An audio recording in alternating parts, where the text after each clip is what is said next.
Preventing futsal injuries is not primarily about luck or natural physical resilience.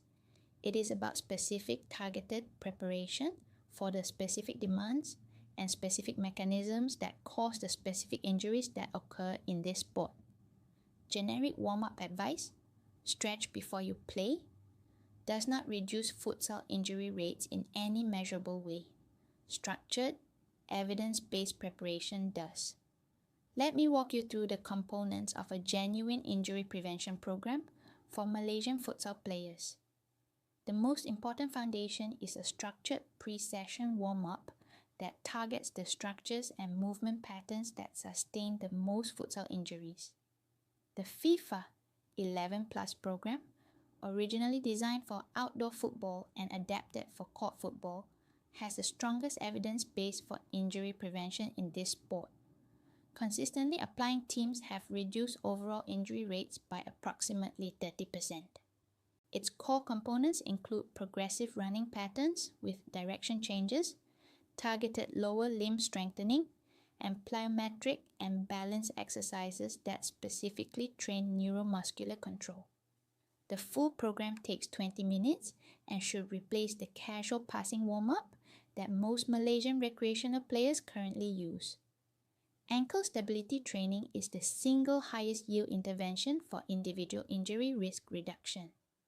The ankle is the most commonly injured body part in futsal, and the primary risk factor for ankle sprain is a prior sprain without adequate rehabilitation. Progressive ankle proprioceptive training, single leg balance progressions from flat floor to foam pad to unstable surface, combined with resisted ankle eversion and inversion strengthening, reduces ankle sprain incidence by 30 to 50% in athletes who complete it consistently. The protocol requires no equipment for the basic progressions and 15 minutes 3 times per week for 6 to 8 weeks to produce durable improvements. Players with any history of ankle sprains should treat this as a permanent component of their training week, not a short-term injury recovery task. Hamstring injury prevention is the second priority for competitive futsal players. The Nordic hamstring curl, performed kneeling with a partner holding the heels, lowering toward the floor using the hamstrings to control the descent, then catching yourself with your hands before the floor, is the most evidence-supported single exercise for reducing hamstring injury rates. Studies using this exercise in football populations have shown 30 to 50% reductions in hamstring strain incidence.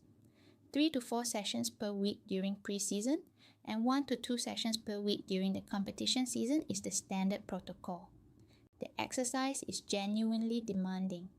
The eccentric load is high and it will feel uncomfortable when you start it for the first time. That discomfort is the reason most players avoid it and exactly the reason it works. Load management is the prevention strategy most completely ignored by recreational futsal players in Malaysia. The neuromuscular fatigue that drives most acute futsal injuries, hamstring strains, ankle sprains, MCL sprains, accumulates across sessions and does not fully resolve if rest between sessions is inadequate. Playing futsal 3 or more times per week without a full rest day between sessions means you are entering each session in a state of residual fatigue. A minimum of 1 full rest day between sessions for recreational players and 2 days for competitive players running high-intensity sessions is the standard clinical load management recommendation. During periods of unavoidably high frequency, reducing session intensity rather than session frequency maintains the movement patterns while managing cumulative load. Sleep of 7 to 8 hours per night is the most effective systemic recovery tool available and requires nothing except prioritization. The hard surface of indoor futsal courts increases repetitive impact loading on ankles and knees compared to outdoor grass football. Court shoes with adequate lateral support and cushioning reduce ankle inversion risk during the rapid direction changes that cause most futsal ankle injuries.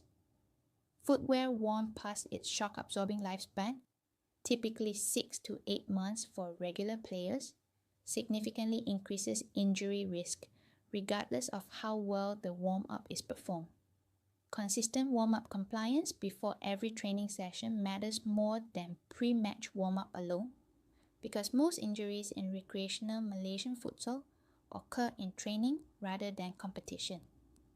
Returning to play before full recovery from a previous injury is the greatest single modifiable risk factor for a more severe subsequent injury. The full futsal injury prevention protocol with specific exercises and warm-up templates is in the link in the description.